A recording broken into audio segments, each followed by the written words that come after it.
Alright, I'm here.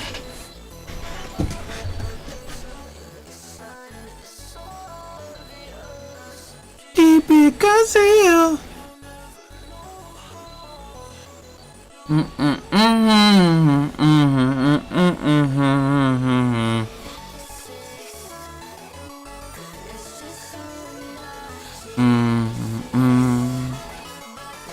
It's just you.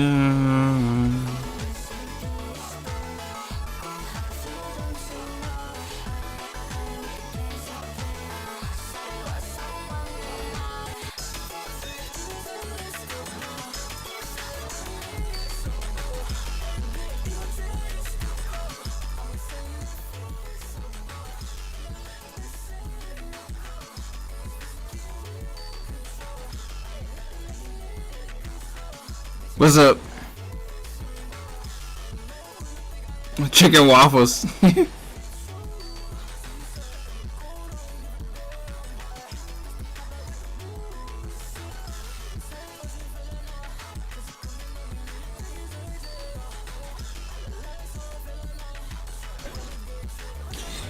Not much, man. We starting the news, chicken waffles.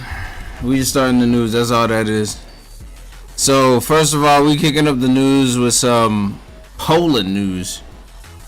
So Poland conservative Karol Nawrocki wins the presidential vote. So if anybody's interested in Poland, they just got to do president. Nationalist and Eurosceptic Karol Nawrocki wins Poland's presidential runoff with 50.89% of the vote. Polls were choosing between Warsaw's pro-EU mayor Rafał I don't know how to say this, Trzaskowski, and the nationalist historian Karol Nawrocki. European leaders have congratulated Nawrocki, hoping for close cooperation and collaboration, probably because you know why they congratulated him. But anyway, Nawrocki will have a presidential veto to block Prime Minister Donald Tusk's proposed reforms, and the result could have major implications for Poland, NATO, and European Union members. So, man, interesting stuff. So he won by the skin of his teeth, right here. But good for him. Poland got a new president.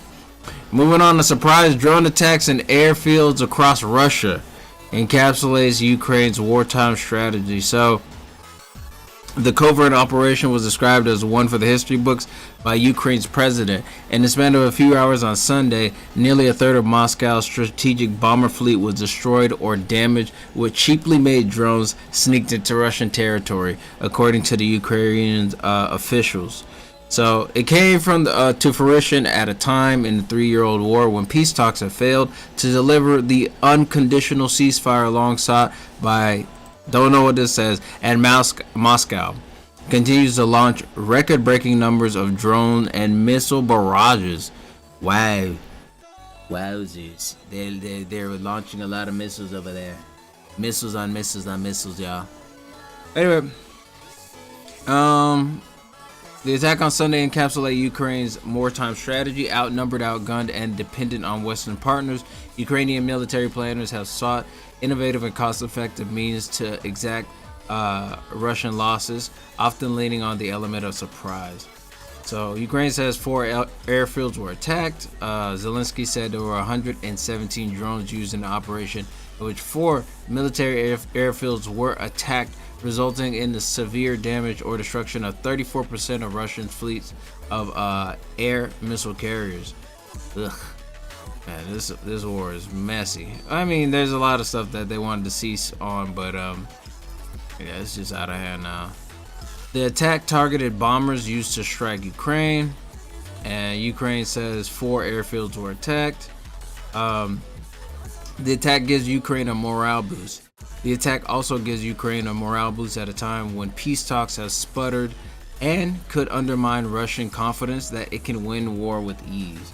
Unfortunate.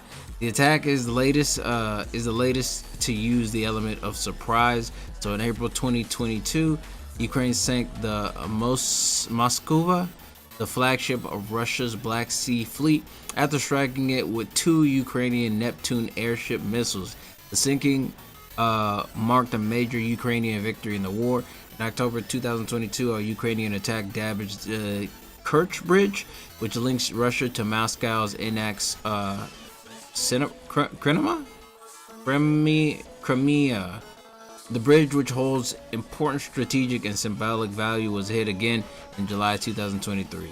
A year later, in August 2024, Ukrainian forces launched a daring military incursion into Ukraine's Kursk region, the first time Russian territory was occupied by an invader since World War II. Damn. It dealt a humiliating blow to the Kremlin. I don't know how to say this. Russia claims in April 2025 that it had fully reclaimed the border territory, though Ukraine insists it still has troops present there.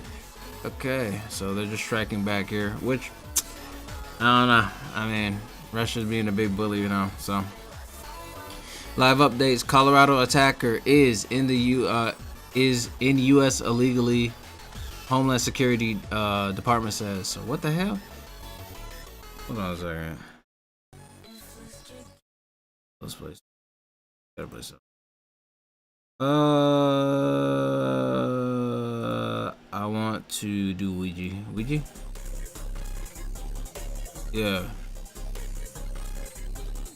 Yeah. Hey. Yeah. Yeah. Yeah.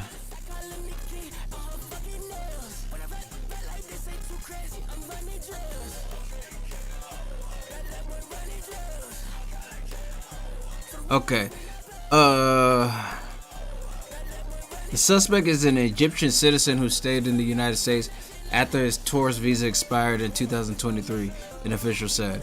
8 people were injured in the attack in Boulder Colo on Sunday. The suspect in Border Colo attack or on supporters of Israel hostages in Gaza is an Egyptian citizen whose American tourist visa had expired. Damn. The Department of Homeland Security said on Monday. So basically, the guy that attacked a whole bunch of people in support of the whole situation going on in the Middle East is apparently Egyptian. Let me see, and he's in the U.S. illegally. So, full listening to the law because his visa ran out. Officials said on Sunday that no one had died in the attack, and the Border Police Department confirmed this morning that no victims had died. So that's good. At least nobody died. In Ukraine and Russia news again. Oh no, never mind. I saw the massive drone strike on air bases deep inside Russia. Yeah. I already saw that. I mean, you gotta do what you gotta do at this point. They've been bullying them for a while, so I mean, I don't know what to say. Let me see. Now we're gonna do Made in Italy, and then we're gonna get back to the regular schedule programming here. So this is Made in Italy by Lucy. Rune Factory.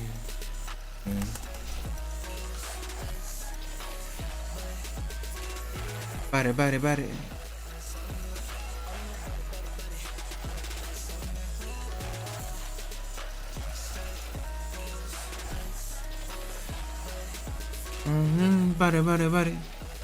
So people have already started playing this game, and I'm really fucking pissed. I mean, I'm not pissed. This is fine. This is okay. I've been begging them on Blue Sky to give me a copy of this, and they have not. Which, honestly, probably a good thing, because I wouldn't know what to do with it if I got an early copy of this, man. But let's just look at everything you need to know about the game. Italy, y'all. Italy. Anyway. You guys, I have found such exciting new info on Rune Factory Guardians of Okay. Our What's the new opponent is info? a real-life How RPG. many weeks was it? 6 days ago? Hell no. We gotta do something today. It was released today. 13 things you need to know before you play. Before you buy.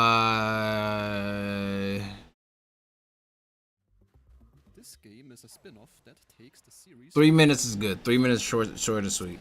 a sequel, it's trying something new with village building and this earth then some magic system. Their story begins with you waking up with no memory after some disaster called collapse destroyed Asuma. The nature gods vanished and everything is dying. You make a pact with a dragon and an earth dancer who can restore the land with dance.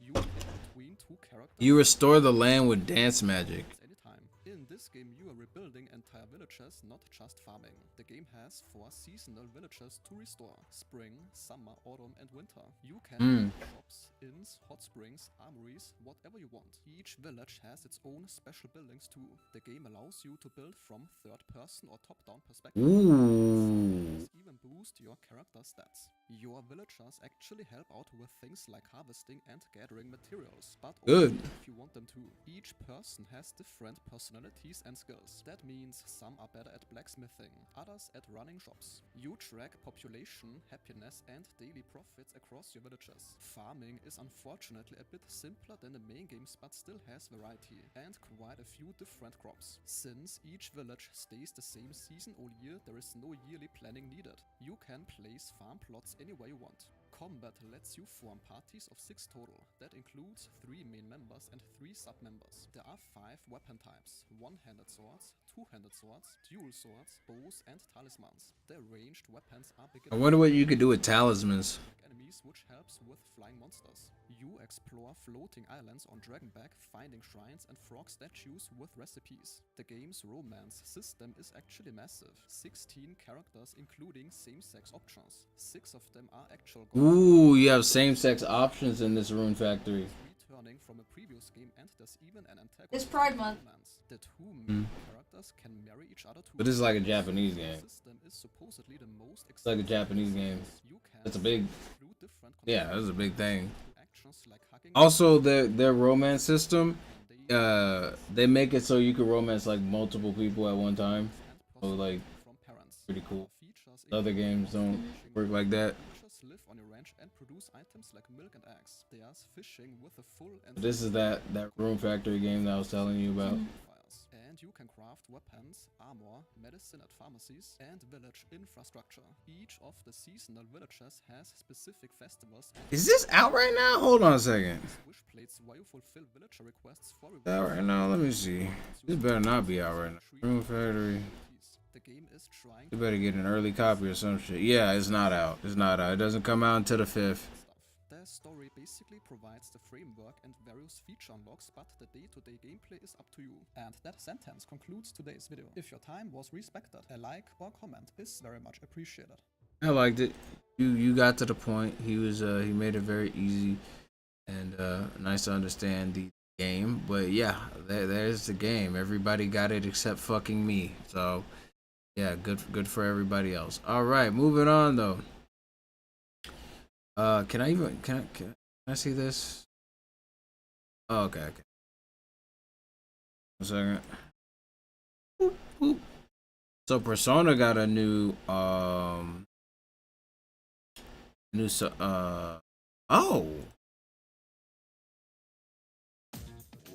Gotta take a look at this. It's just in. I just saw the trailer. Okay, we gotta take a look at this. I have given you countless pieces of invaluable information in my lectures thus far. Really have. If you have yet to see them, do watch my previous videos. Okay. Now, I shall discuss the fates that awaits you, and the characters that will influence it. Yes, this is your fate, and what a terrible destiny it is. Prepare yourself.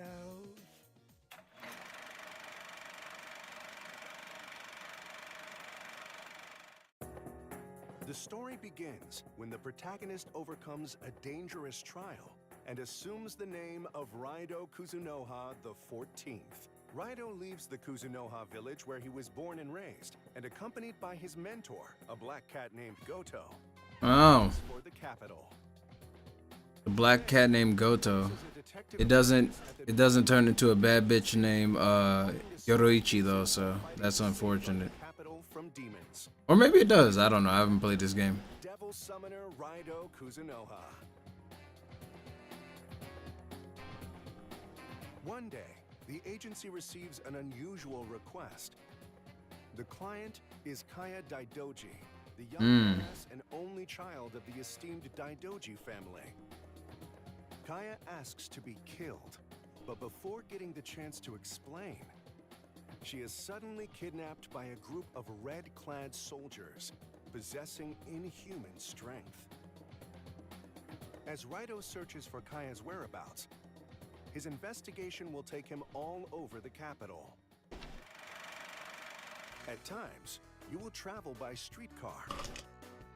This definitely has a lot of Persona music in it. It sounds like Persona 3 music. You'll even have to traverse the Dark Realm, a dangerous world inhabited by demons. If journeying becomes inconvenient, you can utilize the express streetcars to fast travel to locations you've been to before. But that's not all the aid Raido will receive. He and his demons can fully recover their health by returning to the Narumi Detective Agency, Oh, where the eponymous Narumi will always welcome him back. okay, cool. Welcome back, Raido. Any progress in the investigation? Oh, and his voice acted. Any other time I'd hear you. His voice acted. And it's raining buckets out here. You should head on home for tonight. What on earth is going on? Ever since we got that phone call, feels like the whole city's falling apart. If you have business in Ginza, you may also want to visit the Shinsekai Soda Joint. Here, Raido can drink sodas that temporarily boost his stats. Or read up on the latest news. I thought sodas were bad for you. You also might encounter Tai Asakura. How's it a boosting his journalist, stats? Regular visitor of the detective agency. You're so much more reliable than that lazy piker Narumi. I'm Kicho Asakura with the Capital Daily. Are you ever going to remember? Maybe. See you here? Huh? Why am I here? Didn't Narumi tell you? I'm here for the scoop, of course.